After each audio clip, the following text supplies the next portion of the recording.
Hi, this is Esther with Discover Your Origins. In this video, I'm going to be talking about the 1810 U.S. Census. This is the third census that was taken by the United States, and it is very similar to the 1790 and 1800 census. So let's go to the National Archives and see what it says. So the census day was August 6, 1810, and was finished in about 9 months. And the questions that were asked were very similar to the 1800 census. We had the name of the head of the family and then a count of the members of the household based on various age groupings. The U.S. Marshals had to supply their own paper again, so there weren't pre-printed forms with the column headers. And so when you look at the census, you'll have to use these questions as a guideline to figure out what the columns were saying. Also, there may be some weird notations and stuff like that on the various forms based on which U.S. Marshal was taking the census and what they were doing in their areas. So, the census covered most of the United States, and you have to realize that some places were territories. They weren't quite states yet, like Illinois and Indiana. Maine was still a part of Massachusetts in 1810, so if your ancestor was in Maine, you'll actually be looking in Massachusetts. And of course, there were some records that have been lost. So the District of Columbia, Georgia, Illinois Territory, Indiana Territory, Michigan Territory, Mississippi, New Jersey, Ohio, and most of Tennessee are missing. The counts were taken and totaled by the U.S. Marshals and then forwarded to the Secretary of State, who compiled the information. The census sheets were stored with the district courts in the local areas, and then eventually they were forwarded by about 1830 to Washington, D.C., where the census sheets were bound into books. The census has been, of course, digitized, and it's available for viewing at many websites, including Ancestry.com and Family Search. Let's look at the Wikipedia because it gives a good overview of the statistics. So the total population was about 7.2 million, which is an increase of 36% from the previous census. So you can clearly see that the United States is growing in population. The most populous state is Virginia, and the least populous is Delaware. And then you can scroll down and you can find some more statistics based on the reported population statistics for various areas of the country. So once again, how do we use this information? Because it's pretty minimal. And we're going to look at Samuel Brockway again. We looked at him previously with the 1790 census. Samuel Brockway was born in Branford, New Haven, Connecticut. He died in apparently Canton, Hartford, Connecticut. So pretty sure that he's in Connecticut. He marries Lucy Barnes about 1765, and they have 8 children, so 6 boys and 2 girls. So let's go to the actual census. So we'll go to his sources, and we're going to be looking at the 1810 census. So we don't actually have a source for the 1800 census for Samuel Brockway. And so we're going to be seeing how the family has changed since the 1790 census when we looked at him previously. So let's click through. So you can see that the census looks pretty similar to the 1790 census. They're just, the big difference is there are more columns. This particular sheet, you can see that there are totals at the bottom of the page. And then at some point after the census had been taken, there were page numbers added. And you can see there's like 3 different possible page numbers here. There's a 681, a 673, and a 675 possibly. These page numbers can be difficult to use if you're creating a source citation.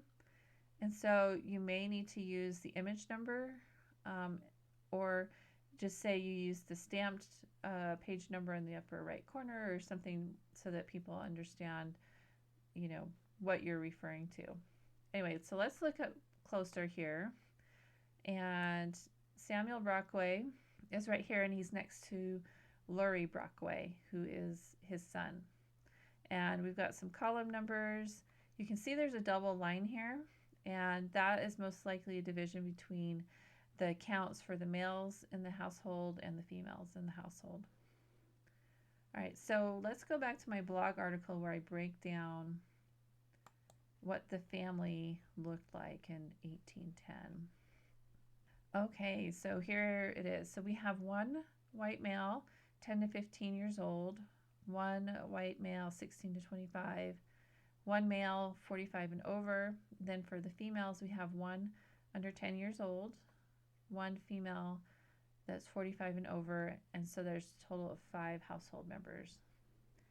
So when we break that down and we're looking at the family on Family Search, we can kind of identify most of the family members. So Martin Brockway, who's one of the sons, he appears to be the only person still in the household that's one of their children. He was born in 1785, so he was right on the edge of this category of 16 to 25 years old. And Martin Brockway gets married in 1810, so he likely was just about to leave the household. So we're pretty fortunate that we were able to capture him here in the census. And then you can pretty much attribute the 2 people over the age of 45 is Samuel Brockway and Lucy Barnes. Samuel would have been about 65 years old, and Lucy would have been about 63 years old. That leaves the 2 children, and it's not really clear who they are. They could be grandchildren, possibly. So in order to figure out who those two children are, we would have to go through all of Samuel and Lucy's children and try to find them in the 1810 census and account for them and all of their grandchildren and see if maybe these 2 children are grandchildren. Possibly they could be nieces and nephews from extended family. And so if it's not one of their grandchildren, you'll have to expand the search to try to identify who these unknown children are. So that's a bit of a mystery. So let me go to Samuel Brockway III's page again on Family Search. So those 2 children could belong to any of Samuel Brockway and Lucy's children. And so you would need to go through and see if you can find all of these children in the census. Lucy Brockway and Huldah Brockway would be married probably and with their spouses, and so you'd have to look for them that way. If those 2 children don't belong to any of them, then you'll have to expand to Samuel's siblings and look for all of his nieces and nephews.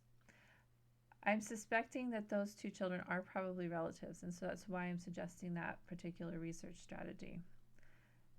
And this just shows that you may think that you have thoroughly researched a person and they have all the potential sources attached to them, but their story is still untold because the census, as minimal as the information is that was collected, still tells a part of the story because it's saying Samuel Brockway and Lucy Barnes are about to be empty nesters and they have 2 possible grandchildren in their home.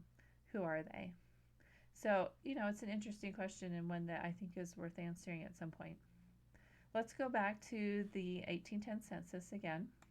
And you can see that Lurie Brockway is right below him in the census. And so some additional searching would need to be done, an analysis of the members of his household. And you can see there's a 3 here in that first column, which means there are 3 young children. And some additional members of that family. There aren't any other Brockways on this particular page, so that's interesting as well. The Brockways did migrate to all parts of New England, and so they stayed in Connecticut for quite a while, but eventually they ended up in New York and other places. So, once again, you may think you know everything about your ancestor, but once you start looking a little bit closer at these early census records, you can find that there are still some questions and things that you can look for and try and answer. I hope that was helpful with regards to the 1810 census, and our next one in the series will be 1820. So look forward to that. We'll see you next time.